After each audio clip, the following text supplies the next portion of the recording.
everybody, welcome back. These are some spicy Am I the A-hole posts that kept me up at night. Legitimately had dreams about these. All rise for the honorable challenge. Am I the a-hole for ordering a giant steak against my mother-in-law's will, actually eating it, and refusing to cover the entire bill? I'm intrigued. This is so ridiculous, I can't believe I have to ask if I'm the a-hole, but here we go. I, female 27, have been together with my husband Nate for over 10 years and married for 4. I don't have the best relationship with my mother-in-law as she always seems to police what I eat. Ooh, she's an almond mom, eh? Hate that. She'll have a salad. I'll have a cheeseburger. Everyone in my family has a fast metabolism. I also work with horses, so due to this, I burn a lot of calories. I'm talking about 2.5 to 3,000 calories a day. Then why does it matter what you eat? I usually have rather large meals to get the energy back, and I still remain skinny. Skinny queen, skinny legend. Skinny legend? I'm a skinny legend. Does she like want you to be anorexic? Now to the event. My in-laws invited me and Nate for dinner last Friday. I was very busy back then and I haven't eaten since about 6 to 7 a.m. and I also didn't have a chance to have a snack before heading to the restaurant, so I was starving. I usually have something to eat before seeing my mother-in-law to avoid her comments. I have to eat before I sit down to eat with her so she doesn't talk about how much I'm eating.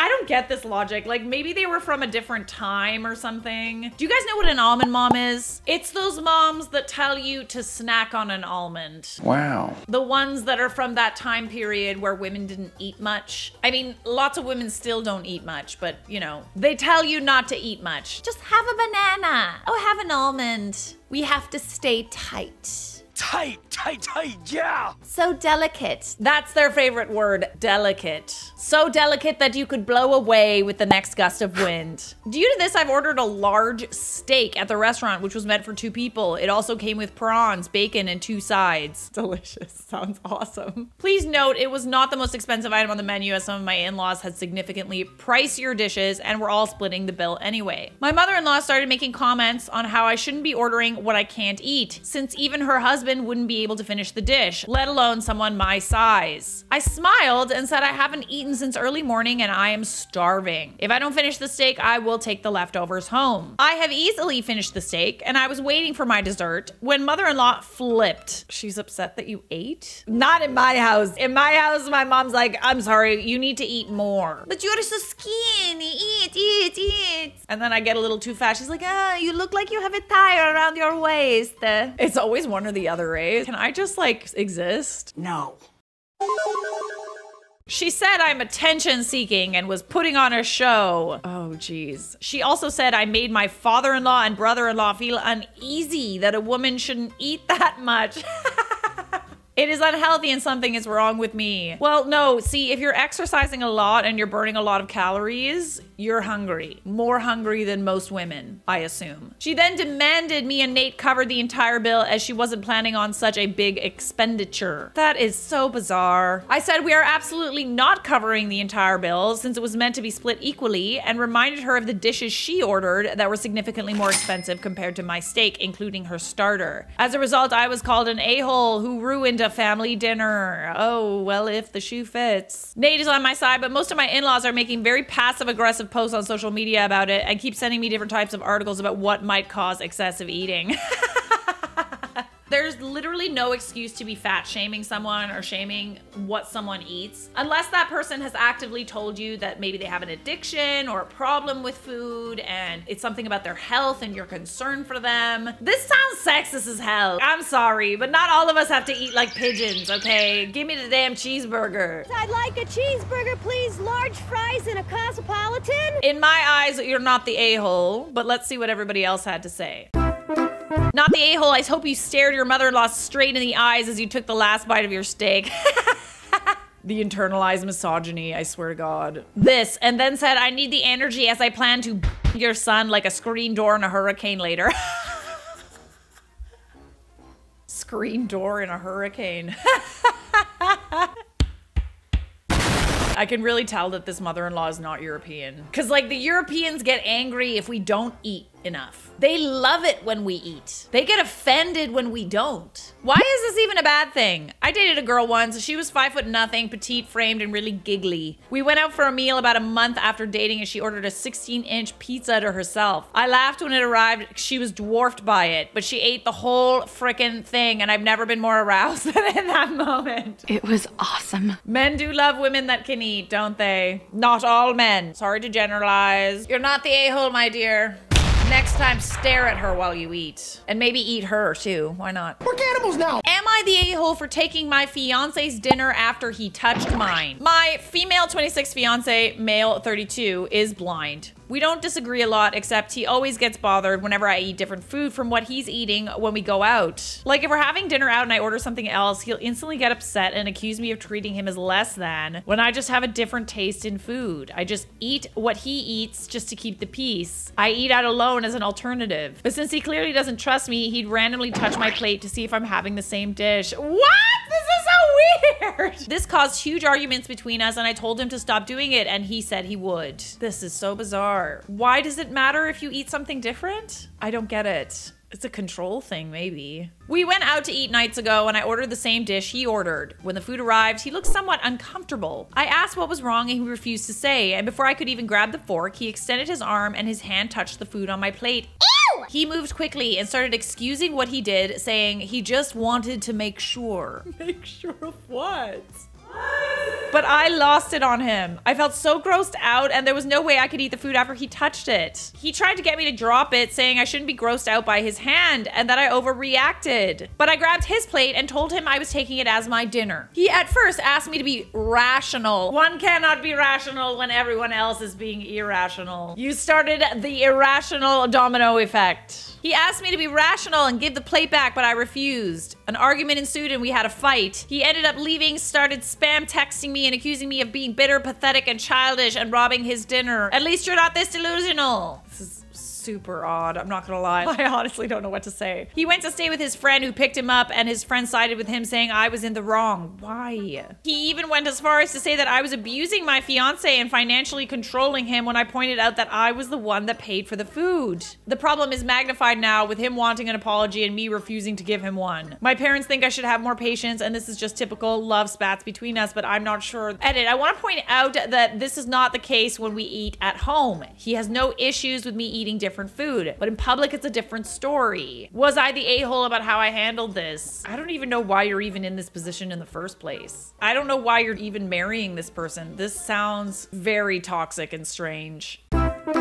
List of red flags. Him insisting you eat the same food as him. Weird. On top of the list of weird things. Him feeling he has the right to check to make sure so he doesn't trust you. Him putting his hands on your food. That's disgusting. Ew! Him continuing to touch your food after saying he would stop. There's a lot of red flags here, babe. I'm not gonna lie. There is something going on here and you shouldn't ignore it. It is like a control issue. I don't know what the psychology is behind this, but it's not good. Also, WTF, did he not hear her order the same damn meal? He's literally right there. That's such a good point. One of the weirder not the a-holes ever, but yes, babe, you're not an a-hole. And definitely rethink this marriage. What's with everybody controlling what everybody else eats? Especially if you're the one paying for it. Like, damn, eat what the hell you want. All right, we got one more and it's a doozy. A doo-doozy. And then I need to go take a doozy doo-doo. Why are you the way that you are? Am I the a-hole for yelling at my wife after she blew up my phone with calls because of a fire? Huh? Throw away because some of this made local news and I don't want it connecting back to me. I can see why. I work in a place where we are not allowed to have personal electronics on us at all. No phones, no smartwatches, no pagers. I've been working here for about 6 months, so my wife knows this and understands that she should try not to contact me by cell at work. Phones are dropped off in our lockers and I typically have mine on do not disturb. Before this incident, my phone has never gone off in the locker before. Recently, there was a pretty big fire at a secondary work site that I do work at occasionally, but that day I was working at the main building. Local news covered the fire before I found out about it because, again, no electronics. Plus, the work we do isolates us a bit, so news travels pretty slowly. There were a few casualties, a lot of seriously injured folk. Okay, so people literally died? Am I understanding that?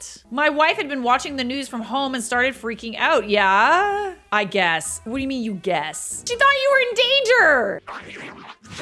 She called me 20 freaking times. Oh, so sorry that she cares about you so much. Which, and I did not know this was possible, overrode my do not disturb, and my phone was ringing for a while in my locker. I find that rule at your workplace kind of concerning, especially if you work somewhere that could be high risk. That should change. In the middle of my shift, I got called into my manager's office and was chewed out and written up for my phone making so much noise. They told me to go take care of whatever it was making my phone go off before I went back to work. I won't lie, when I saw those 20 missed calls from my wife, I was pissed off. Like I said, she knows not to try to contact me directly, and a citation hurt my chances of getting a raise or promotion. Okay, but she thought you were in danger. I feel like this is an exception to the rule. Your boss should make an exception for this time. I called her back and she was sobbing and asking me if I was okay. I said of course I was okay and asked what the hell was wrong for her to call me so many times. She was crying and started talking about the fire. After that, I started half yelling at her about all the reasons it was done for her to call me. She deserves better than you, buddy. That's not good. Imagine being angry at someone that was worried about you being injured or dying. When I got home, she was super upset with me. I'm upset with you. I apologized for yelling, but she refused to talk. She's been chilly the past few days and sleeping in our daughter's room. I wouldn't want to sleep next to you either, buddy. I know it was not the best decision to yell at her, but I still think my anger is justified. One, she knows I don't work in the secondary work site very often. So it's literally at one of the places that you go. Two, she knows that I can't be contacted directly and she could have just called the office. Okay, I guess you've got a point there. Three, 20 calls is absolutely insane. Am I the a-hole? It's probably 20 calls because she was like calling nonstop and was worried because you weren't answering. Thinking probably the worst. Am I the a-hole? Yeah, you are. You're the a-hole, holy F. She was concerned for your safety. Also, just have your phone on silent. Well, he did. He had it on do not disturb. Then it won't matter how many times people call or text you. I guess you could just turn the phone off entirely. But again, I feel like this like rule at your workplace is kind of odd. Especially when your safety is concerned. What if there was an emergency? What if she got in a car accident? You just like wouldn't know about it until you're finished your shift. When I see that I have that many missed calls, I don't get annoyed. I get scared something is wrong, period. Nobody calls 20 times unless there's literally a problem. I get scared something is wrong and they're trying to get a hold of me to let me know that something is wrong. Edited to add, for the people saying she could have called the office, I doubt she was the only one worried. I imagine if there was a fire, the office phones might very possibly been busy. Also, she was panicked. You're the a-hole. You're the a-hole.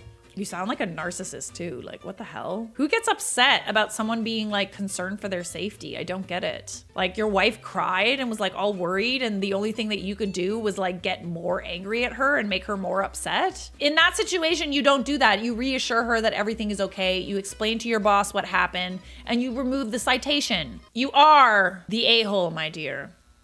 Your wife deserves better than you. Step it up. Subscribe.